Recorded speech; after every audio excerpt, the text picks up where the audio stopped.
Hey guys, this is Trenchy back again to bring you another video, and this time we are continuing our Halloween journey saga with Halloween 2. Halloween 2, this one right here. Um, Now this was again written by John Carpenter and Deborah Hill, which I would like to take some time to give some appreciation to Deborah Hill. Yes, John Carpenter is the man. He directed the first film, and he wrote the first film as well, but he co-wrote the first film. Deborah Hill did as much work on that writing of that script as John Carpenter did. They were a team. And yes, John Carpenter was a fantastic director. But I think Deborah Hill should be given as much love for at least the first couple Halloween movies as John Carpenter is given. At least for the first one, at least. Show Deborah some love, man. Deborah did a lot. But yeah, Halloween 2 is directed by this dude named Rick Rosenthal. I have no idea who he is. Um, and it takes place like right after Halloween 1. We get a recap, short recap of like the final events, Laurie getting attacked by Michael, Loomis running into the house, shooting him 6 times. He falls. Um, then Loomis runs out of the house. There's this dude comes out. He's like, "What the hell are you doing?" Because Loomis running around screaming. And he's like, dude, I've been trick or treated to death tonight. And Loomis gives like the best line in the movie. He's like, you don't know what death is. And he runs away. He's like, Loomis is very funny in this movie, but he's also very scary to think about it, because this is a man. You have Michael Myers, who is on the loose. I'm gonna set the stage here. I'm gonna think this through and set the stage. So you have this tragedy that just hit this hometown. You have a psychopath on the loose. The cops are in disarray. Uh, the sheriff finds out his daughter's died, and he loses it. So he's out of the picture. Um, you got Loomis running around, shooting at whoever looks remotely like Michael Myers. He is down to kill anyone that looks remotely like Michael Myers because he needs Michael dead. And I'm not trying to make Loomis a villain here, but he is a little bit of a loose cannon in this movie, which is why I love him. So, Laurie is taken to a hospital. We got Michael. He breaks into an old person's house. He steals their butcher knife. He does not kill the old woman. He has a chance to, but he doesn't. Which I think it's creepier that way. If he had killed her, yeah, we would have thought, you know, it's Michael Myers. That's what he does. But he doesn't kill her, and that's creepy. Why did he kill her? I think that's creepier to have a person that usually kills people choose not to kill someone. Then he crosses the street and kills someone else for no reason. It's really creepy because we don't really know Myers' motives. Yes, once he hears about Laurie's at the hospital, he goes at Laurie, so obviously we know he wants Laurie dead. But we really don't. The motives of Michael Myers are still very shadowed. We really don't know what he wants. And it's interesting because if he was just a killing machine, um, that old woman would have been dead, but she's not. Um, Again, this movie has a good score. It starts with the Mr. Sandman, which will become infamous for the series. When I think about Halloween, I think of Mr. Sandman, and this is where that was introduced. A lot of the main themes were introduced here. Like, I shot him 6 times. I shot him in the heart. We associate that so much with Halloween, but that doesn't come until this one. This one has developed a lot of the traits that would become known for the series. Like, I shot him 6 times, I shot him in the heart. Um, the Mr. Sandman song, Sam Hain, just a lot of the brother and sister dynamic is discovered in this one. A lot of these, Halloween 2 was very important in making Halloween what it is today. Because a lot of those themes that we all know so well now, and I'm sad 2018 did not use Mr. Sandman. They definitely should have, but those themes, those quotes, that song, you know, the brother sister dynamic, all those things were all set up and brought to us in this movie, in the sequel. And it's crazy because I thought like the I shot him 6 times was in the first one, but no, it was brought to us in this one. Um, Funny how your memory can mix that up a bit.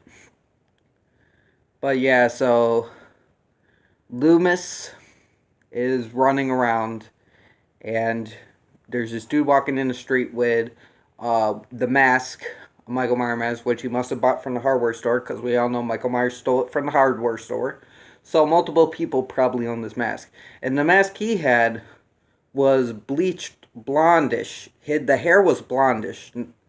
The one the dude was wearing. Michael Myers had a darker haired one. The one this dude was wearing was blonde, like a Super Saiyan almost.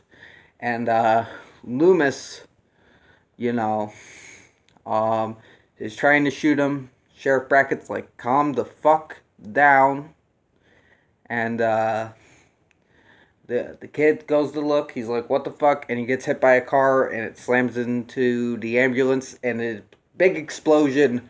Dude's dead. And we find out that is Ben Tramer, the guy that Laurie liked. And it's like, whoa, oh shit. Like, big explosion. Like, the thing about this one really went for a lot of, well, the first one went for subtle atmosphere. This one has that too, but it also has these big, grand moments of action. Like, the explosion, like I said just now, the explosion scene, and I will discuss that in the finale as well. Plus, all the kills are kind of heightened, which we will get to. So, Loomis is kind of stuck with that, and I'll focus on Loomis' story for now. I'll focus on getting Loomis out of the way, and then I'll focus on the hospital stuff. So, Loomis, he's got to find out if that's Michael or not. They go to get dental records. He finds out that won't take a while. They go to the Myers house. The Myers house is being trashed and destroyed by a bunch of townspeople, which gives Loomis a great line where he goes, the tribe, one of theirs has fallen. This is the wake. I believe that's what he said. Either that or one of theirs was slaughtered. But I believe it's one of theirs has fallen. Which is another really good quote. Loomis is on point with the quote game in this one. We find out that's Ben Tramer. They go to the elementary school that's been broken in. There's Sam Hain on the wall. You know, Michael's been stabbing shit. And we find out Loomis is to be taken away by an officer. That's scary. Because one, it's kind of good because you don't really want Loomis running around on the street shooting people. But two, Loomis is the only one that is on Michael's level. Sheriff Brackett, he's left the building. He has this great scene, he sees his daughter dead, and he kind of subtly is like, I gotta go tell my wife, I need to go. And he kind of holds it together because he's the chief, he needs to. But he does snap at Loomis, and you can start seeing Loomis show a little regret. Start showing a little regret, like, yeah, he did let these kids die. His plan didn't work in the first one. and he underestimated Michael, and these kids are dead. And he kind of feels some regret for that, and it's kind of guilt tripping, which plays into the end. Um, so yeah, he does. So Sheriff Brackett's out of there, and if you take Loomis out of the picture, none of these cops are really gonna take Michael as seriously as Loomis would. They won't know what they're up against. If you take Loomis out of the picture, yes, Lori's not at that level to fight him on her own yet. She can handle herself pretty well. She's a survivor. Um, but she's not that level yet. So the fear of us knowing if you take Loomis out of the picture, Lori's fucked. Haddonfield's fucked. Because yeah, we don't. Loomis might not be able to stop him, but he at least got a chance because he at least knows, and he'll do whatever it takes to stop the monster that is Michael Myers. And if you take that out of the picture, well then they're fucked, you know. So that I like that there, and then I love it. I love when he comes back for the rescue, and he's like, he's in the car, and they're like going away, and he's like, he's got his gun, and he's like, you offer off a warning shot first, right? And then he shoots out the window. But we're gonna go to the hospital now. Um, Lori most of the time is kind of just out of it. She's dealing with her experiences, but she's also having these weird visions of Michael Myers and kind of memories of being adopted, and it is this creepiness. They're shot very hazy, very dreamlike. So I thought those were pretty cool. Um, my problems with this is not the empty hospital itself. I don't care if there's not really patients in the hospital. I found it more creepy that way. Um, I like that actually aspect. Just my thing was that why were there a random thing of babies in the hospital? There were babies in the hospital, and they even talk about the nurse should have been there earlier to take care of them. I felt like that was weird and unnecessary, and just kind of took away, because then it's like, where are the mothers? You know, I wish it was just totally empty and it was just the staff. The staff isn't as likable. The characters aren't as likable as the first one.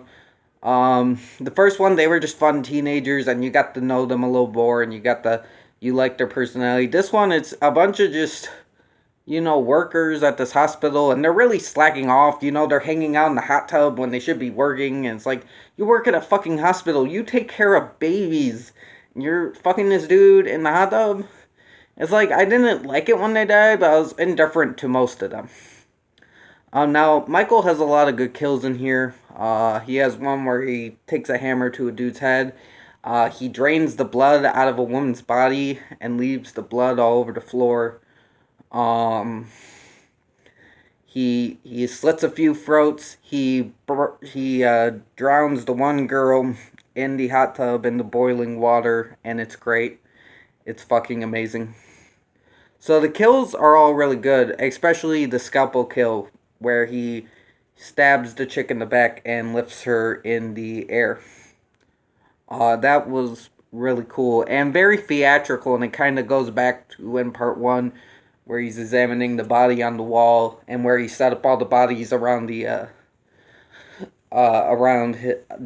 house for Laurie to find. Michael has always been a thing for theatrics.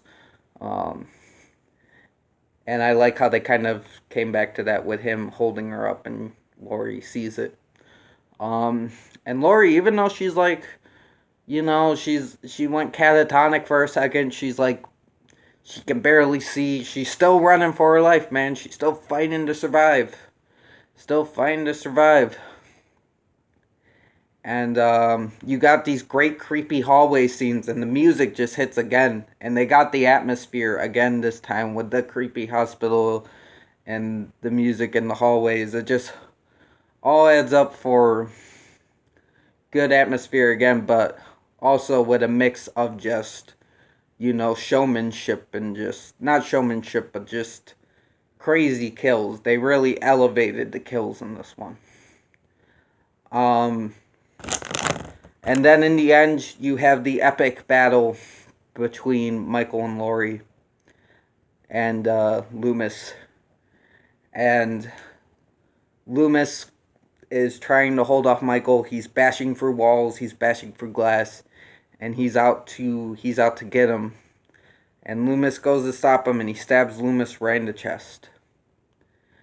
And Laurie then picks up the gun that was given to her earlier, and she shoots him right in the eyes, blinding him. They lower him around the room by opening pipes, by turning on the gas valves.